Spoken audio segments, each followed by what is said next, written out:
If you are currently a Microsoft user running either Windows 7 or 8, you are eligible for a free upgrade to the new and improved Windows 10. But before you upgrade, be aware that it's free as in price, not as in liberty. Many of the new features and settings of Windows 10 have been deemed spyware by computer security experts.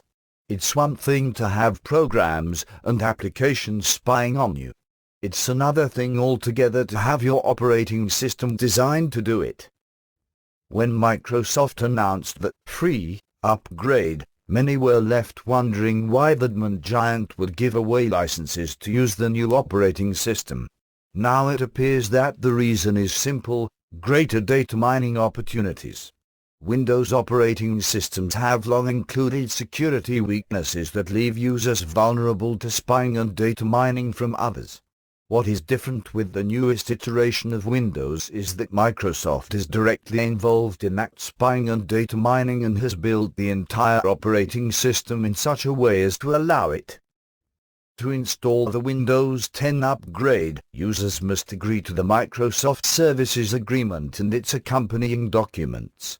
Few will ever read the terms of these documents since they span some 40,000 words and would run 110 pages if printed.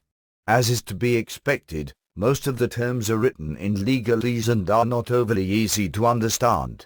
There are some parts of the terms that users need to be aware of, though, because agreeing to them grants Microsoft the right to read, save, and share anything stored on or accessed using any computer running Microsoft Windows as well as any computer using Microsoft products or services.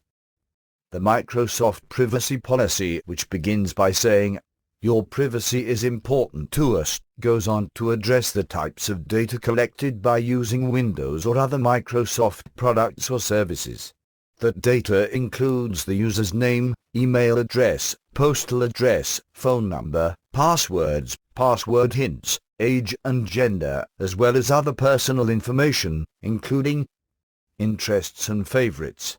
We collect data about your interests and favorites, such as the teams you follow in a sports app, the stocks you track in a finance app, or the favorite cities you add to a weather app.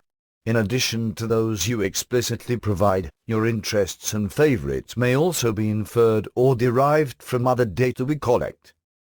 That is a lot of information about users. But it doesn't end there. Microsoft also collects data on people who may not even use Microsoft products or services. Contacts and relationships. We collect data about your contacts and relationships if you use a Microsoft service to manage contacts, or to communicate or interact with other people or organizations. But what about the data actually stored on the PC? That is covered in the privacy agreement as well.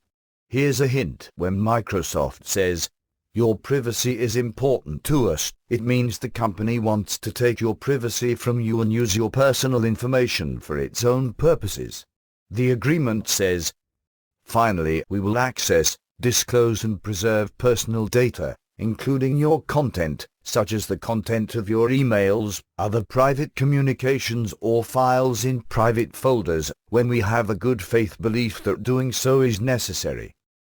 If you are not comforted by Microsoft's good faith assurances, you are probably thinking correctly. Considering the company's record dealing with users' data and the depth of snooping that the Microsoft privacy agreement allows, good faith isn't what it used to be. Since all these policies apply to all Microsoft products and services including Windows 7 and 8, what makes Windows 10 different? When Windows 10 is installed, the default settings will allow all data to be collected and shared with Microsoft.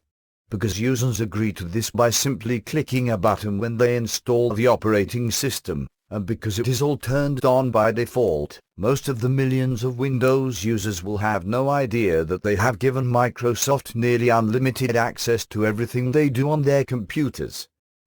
Because Windows 10 is set up to allow all this data collection by default, disabling data collection, where it is even possible to do so, will also disable most of the features that are the main selling points of the operating system. In addition, it is an arduous and time-consuming process involving going through at least 13 different screens in the privacy settings. By way of comparison, users who install any of the various distributions of the Linux operating system do not consent to any such agreements. In fact, the closest thing in Linux to any of this is a feature in Ubuntu that allows users to search Amazon from their desktop screen. That feature is easily disabled by clicking a single button. Maybe users of Windows 7 and 8 who are concerned about privacy and liberty should consider declining Microsoft's offer for a free upgrade and simply upgrade to Linux.